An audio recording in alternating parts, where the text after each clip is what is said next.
अस्सलाम वालेकुम। मौलाना फजलुर रहमान साहब अब इलेक्शन से भाग रहे हैं। बार बार ऐसे बयानात दे रहे हैं कि किसी तरह इलेक्शन नहीं होने चाहिए, बस कुछ भी हो इलेक्शन नहीं होने चाहिए। इसकी वाज़ेह तौर पर वजह यही है कि तहरीक इंसाफ की मकबूलियत बढ़ती चली जा रही है। फजलुर रहमान साहब ने हालिया एक बयान दिया और बहुत ज़्यादा उस पर बात हो रही है, वायरल हो रहा है, और उसका आखिरी हिस्सा जो है उस पर लोग बात ही नहीं कर रहे हैं। असल में फजलुर रहमान साहब ने कहा ये कि जी लोग कहते हैं आप कहाँ चले गए हैं, कोई जलसा जुलूस नहीं कर रहे, कोई उस तरह के बयानात नहीं दे रहे, आप कहाँ गायब हैं। वैसे इस हवाले से हमने बात भी की थी कि मौलाना फजलुर रहमान साहब अचानक कहाँ गायब हो गए। तो खैर उन्होंने अभी एक सेमिनार कह लें उसको, क्योंकि वो एक हॉल में था, तो क्योंकि उनको ख़तरात भी बहुत हैं, तो अब उन्होंने उसमें ये कहा कि जी मैं इसलिए जिसको कहते हैं गायब हूँ या बयान नहीं दे रहा, तो मुझे मज़ा नहीं आता कि मेरा मुखालिफ जो है उसके हाथ बंधे हों, वो जेल में हो और मैं उसके खिलाफ तकरीर कर रहा हूँ, नहीं इस तरह मज़ा नहीं आता। तो लोगों ने बड़ा अप्रिशिएट किया, लेकिन इसके बाद ही उन्होंने उसी सांस में आखिर में कह दिया लेकिन कानूनी तौर पर तो फिर कानून रास्ता बनाएगा ये सारा कुछ, यानी जेल में वो है तो वो ठीक है, लेकिन सिर्फ ये कहने के लिए कि जी मैं आजकल बयान नहीं दे रहा, ये नहीं वो नहीं।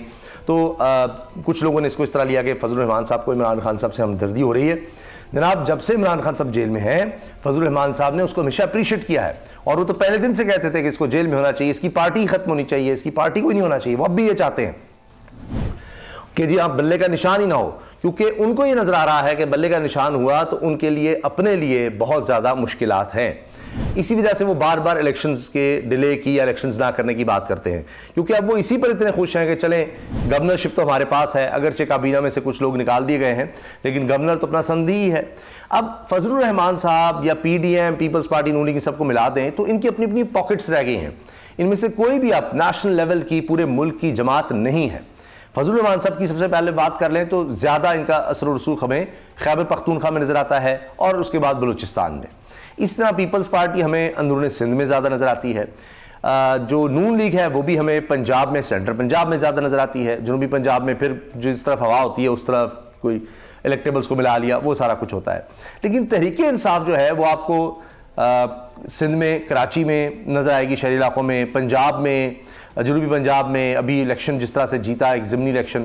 खैबर पख्तूनख्वा में तो बहुत ही ज़्यादा ना जोर है, वो तो आप छोड़ दीजिए, इसलिए चाहे परवेज़ खटक को लॉन्च करें, महमूद खान को लॉन्च करें, कोई फ़र्क नहीं पड़ रहा। इसी तरह बलूचिस्तान में आपने आज़ाद कश्मीर में देख लिया है, आपने गिलगित बल्तिस्तान में देख लिया है।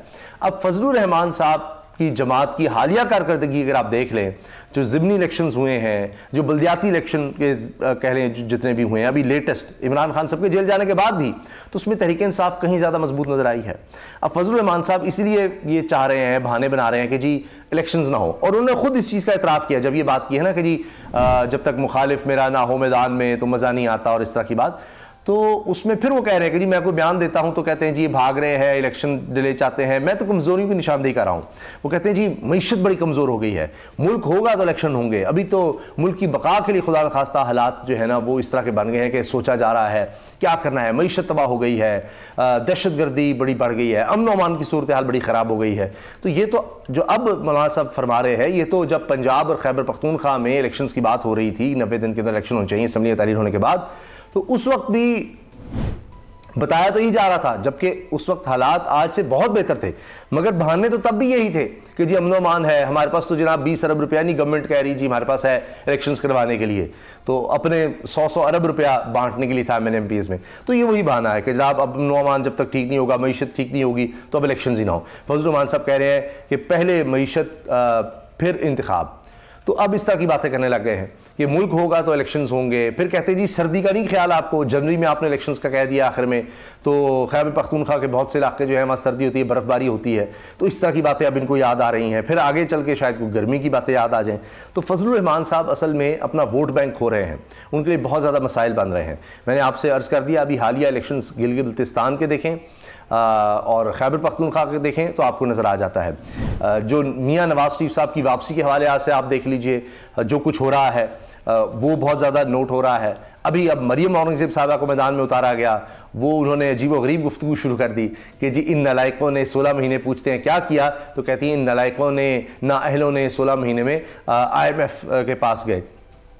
वो इस तरह की बातें कर देती हैं। फिर उसकी वीडियोस चल रही हैं कि जनाब वही बंद गली है और ख़ाली कुर्सियां हैं और जनाब फिर वो आगे जाकर चंद लोग हैं। तो मोमेंटम मियाँ नवाज शरीफ साहब के लिए बनाना है वो नहीं बन रहा। शायद एक दफ़ा फिर फजलुर रहमान साहब की स्ट्रीट पावर की ज़रूरत पड़ जाए, उनके मदारिस के बच्चों को लाने की ज़रूरत पड़ जाए और इस तरह से मामलात को चलाने की ज़रूरत पड़ जाए कि जी मदारिस के बच्चे आएँ और मियाँ साहब का इस्तकबाल करें, कुछ इस तरह का मामला, या मीनार पाकिस्तान को भरने के लिए जो है फिर बच्चों की ज़रूरत पड़ जाए मदारिस के, क्योंकि इससे पहले PDM ने एक मीनार पाकिस्तान में जो आखिरी जलसा किया था वो बहुत ज़्यादा नाकाम हुआ था और वहीं से उनकी जो मूवमेंट थी वो बिल्कुल ही ख़त्म हो गई थी इमरान खान को उठाने की पब्लिक के ज़रिए। तो फिर आप देखते हैं कि साजिशें तो अलग से चल रही थी कि फिर बंद कमरों में फैसलों की वजह से इमरान खान साहब को निकाला गया था। तो बहरहाल अब दोबारा कहा जा रहा है जी मीनार पाकिस्तान, तो उसमें फिर फजलुर रहमान साहब की ज़रूरत पड़ सकती है इस्तकबाल के लिए। लेकिन फजलुर रहमान साहब को तो अपनी जमात की पड़ी हुई है कि खैबर पख्तूनख्वा में देखिए पहले ही पाकिस्तान की तारीख में एक ही दफ़ा ये हुआ है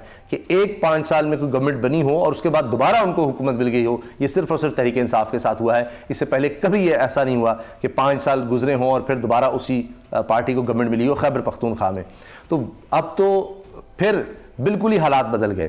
कुछ मामला ऐसे हुए थे जिससे फजलुर रहमान साहब को कुछ यानी एक समझे उम्मीद मिली थी। जो खैबर पख्तूनख्वा में बल्दियाती इलेक्शन हुए थे उनका जो पहला फेज़ था उसमें फजलुर रहमान साहब की जमीयत उलमा इस्लाम आगे नज़र आ रही थी, लेकिन उसके बाद ज़ाहिर इनकी आपस में सपोर्ट भी काफ़ी थी एक दूसरे को। लेकिन उसके बाद जो दूसरा मरला था जब ये तहरीक इंसाफ के ख़िलाफ़ सारा कुछ हो गया तो उसके बाद वहाँ पर तहरीक इंसाफ को दूसरे मरहले में बड़ी कामयाबी मिली और उसके बाद से जितने भी इलेक्शन होते चले गए हैं तहरीक इंसाफ ही छाई हुई है। तो फजलुर रहमान साहब को भी ग्राउंड रिपोर्ट्स का अंदाज़ा हो रहा है, इसीलिए वो चाहते हैं कि इलेक्शंस किसी भी सूरत ना हो।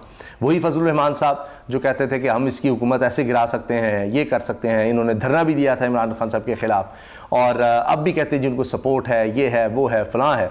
तो अब इमरान खान साहब जेल में हैं। उनकी पार्टी की सूरत हाल ये है कि अब ये फजलुर रहमान साहब तो आप देखिए चले हॉल ही में इन्होंने जलसा कर लिया, बाहर भी कर सकते हैं, इनके लिए खुली छूट है, इनको VIP प्रोटोकॉल मिलेगा। लेकिन हालिया मिसाल जो सामने आई कि तहरीक इंसाफ तो अब किसी ज़ाती रिहाइश गाह के लॉन में या हुजरे में, आतिफ खान साहब के रिहाइश गाह उनके हुजरे पे वो जो वर्कर्स कन्वेंशन था उसकी भी इजाज़त नहीं, उस पर भी जनाब मुकदमे हो रहे हैं। तो इनको बिल्कुल खुला मैदान मिला हुआ है, फिर कहते हैं जी मुझे अच्छा नहीं लगता। तो अब इसके साथ एक और चीज़ जिस पर फजलुर रहमान साहब को शदीद तनकीद का सामना है वो है जो उन्होंने गैर कानूनी तौर पर अफ़गान जो पाकिस्तान में मुकीम हैं उनके हवाले से जिस तरह से बात की है और कहा है कि जनाब ये क्या है, नज़र नहीं आता कि क्या किया जा रहा है यहाँ पर, ये इंसानी हुकूक की तंजीमों को मैं कहता हूँ। उन्होंने जो जुमले बोले वो कहते हैं जी पुलिस और ब्यूरोक्रेसी गिद्ध की तरह अफ़गान महाजरीन पर झपट पड़ी हैं। हम कहते हैं आलमी तंजीमें आएँ और देखें पाकिस्तान में अफ़गान के साथ क्या हो रहा है, यानी वो आलमी तंजीमों को खुद बुला रहे हैं, आए पाकिस्तान में इंसानी हुकूक की खिलाफ वर्जी हो रही है, ये अफ़गान जो महाजरीन इनके साथ बहुत बुरा सलूक हो रहा है, इनको यहाँ से निकाला जा रहा है, आए। एक तो ये कि इनके खुद काफ़ी ज़्यादा वोटर्स ये समझते हैं कि वो हैं, वहाँ से आकर बच्चे इनके मदारिस में पढ़ते रहे, उनके पेरेंट्स और सब, एक तो ये वजह नज़र आती है। लेकिन अब इसका जवाब साफ़ी दे भी रहे हैं और सवाल भी उठा रहे हैं कि जी आप उन लोगों की बात क्यों नहीं करते जो यहाँ पर ख़वातीन गिरफ्तार हैं, यहाँ पर जनाब जो कुछ हो रहा है, जिस तरह गिरफ्तारियाँ हुई हैं, जिस तरह घरों पर छापे मारे गए हैं, यहाँ तो इंसानी हुकूक आपको सिर्फ अपनी पार्टी, अपने यानी पाकिस्तान की जो पार्टी तहरीक इंसाफ है तो पाकिस्तान की सियासी जमात, अपने लोग हैं पाकिस्तान के, उनका ख्याल नहीं आ रहा। खैबर पख्तूनख्वा के लोगों के साथ जो कुछ हो रहा है, उनके चार दीवारी का तकद्दुस पामाल हो रहा है, उनका ख्याल नहीं आ रहा। तो इस पर अकबर बाजवा साफ़ी लिखते हैं फजलुर रहमान साहब को पाकिस्तान में गैर कानूनी तौर पर मुकीम अफ़गान शहरियों के इंसानी हुकूक का दर्द सता रहा है और जो फजल साहब के हम वतन पाकिस्तानियों के इंसानी हुकूक मजरू हो रहे हैं, इसका ना कोई दर्द ना तस्करा। ठीक दौड़ रहे हैं इलेक्शन से, देखिए ना, ये भी कह रहे हैं जी इलेक्शन से भाग रहे हैं, ठीक भाग रहे हैं कि अपने लोगों का दर्द नहीं है तो फिर अपने लोग इनको वोट भी नहीं करेंगे और ना कर रहे हैं, इसी वजह से ये परेशान है और इलेक्शन से भाग रहे हैं। अपनी राय का इजहार कमेंट सेक्शन में ज़रूर कीजिएगा। अल्लाह हाफ़िज़।